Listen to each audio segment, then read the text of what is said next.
Hello students, today we will learn how to run factors. ठीक है, अब हमने देखना है कि हम फैक्टर्स कैसे लिखते हैं। That is our topic. ठीक है, अब जैसे मैं फैक्टर्स, हर नंबर का कोई ना कोई फैक्टर होता है। ये अभी आप इतना याद रखो, हर नंबर का कोई ना कोई फैक्टर होता है।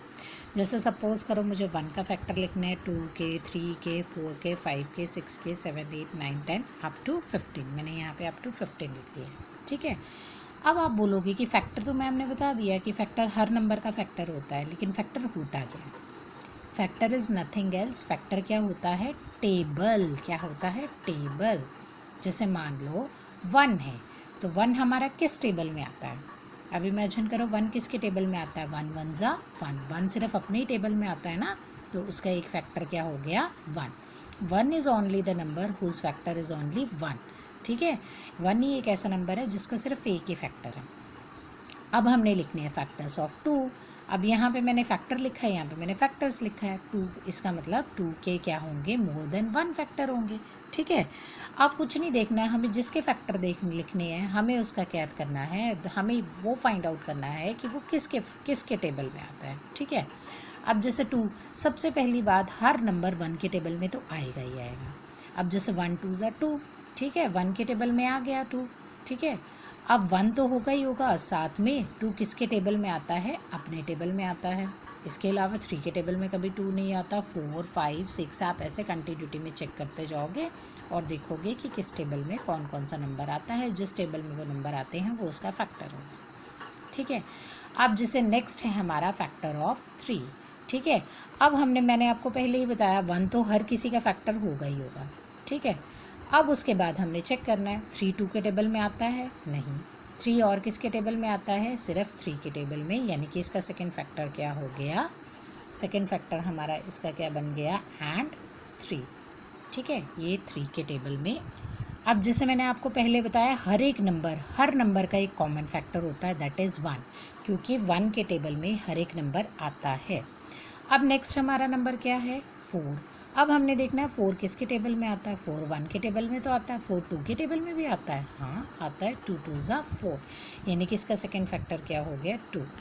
अब 4 3 के टेबल में आता है क्या? नहीं आता है। इट मीन्स इसका नेक्स्ट फैक्टर 3 नहीं होगा।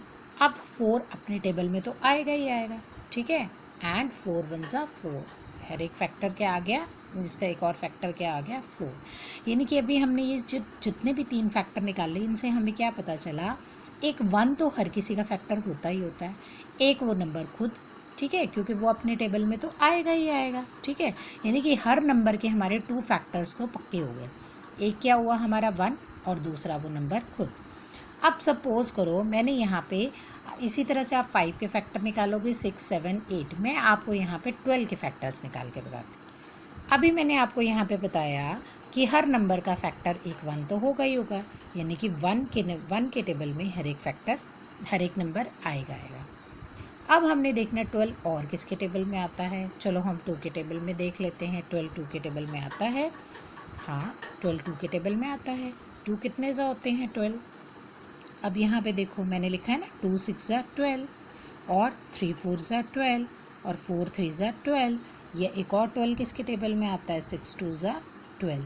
तो ये जो हमने टेबल्स लिखे हैं, इनके लेफ़्ट साइड वाले हैं, ये क्या है? सारे के सारे 12 के क्या हैं? फैक्टर्स हैं। क्या है? 12 के फैक्टर्स। यानी कि एक 12 का फैक्टर 1 आ गया, अगला 12 का फैक्टर क्या आ गया? 2, उससे नेक्स्ट 3। अगर ये रिपीट हो रहे हैं तो हमें बार बार नहीं लिखना है। जैसे 3 यहाँ पे भी है, 3 यहाँ पे भी है। एक इसका फैक्टर आ गया 3, एक इसका फैक्टर आ गया 4, एक इसका फैक्टर आ गया 6, एंड साथ में वो नंबर खुद, और साथ में 12 खुद। इस तरह से हमने 12 के फैक्टर्स निकाल दिए। अब सपोज़ करो हमें 8 के फैक्टर्स निकालने हैं, तो 8 का सबसे पहला फैक्टर 1 तो होगा ही होगा। अब हमने देखना 8 और किसके टेबल में आता है? तो हमें पता है 2 के टेबल में आता है। 2 4 ज़ा 8, और 4 2 ज़ा 8। ठीक है, अब बताओ और किसके टेबल में आता है? 8 एक अपने टेबल में तो आएगा आएगा। 8 1 ज़ा 8। इसके अलावा तो कोई ऐसा टेबल नहीं है जिसमें 8 आता है। अब यानी कि ये जो हमने लेफ़्ट साइड में लिखे हैं, ये सारे के सारे इसके क्या फैक्टर हैं? 1 तो है ही है, 1 के अलावा हम इसको सीक्वेंस में लिखेंगे, पहले स्मॉलर, फिर उससे बड़ा क्या है 2, उससे बड़ा क्या है 4। अब ये हमारा 2 और 4 रिपीट हो रहा है, हमें इसे 1 टाइम में लिखना है, ठीक है। एंड लास्ट फैक्टर उसका क्या आ गया, वो नंबर खुद 8। इस तरह से आपने अप टू 15 तक सारे के सारे नंबर्स के फैक्टर्स निकालने हैं।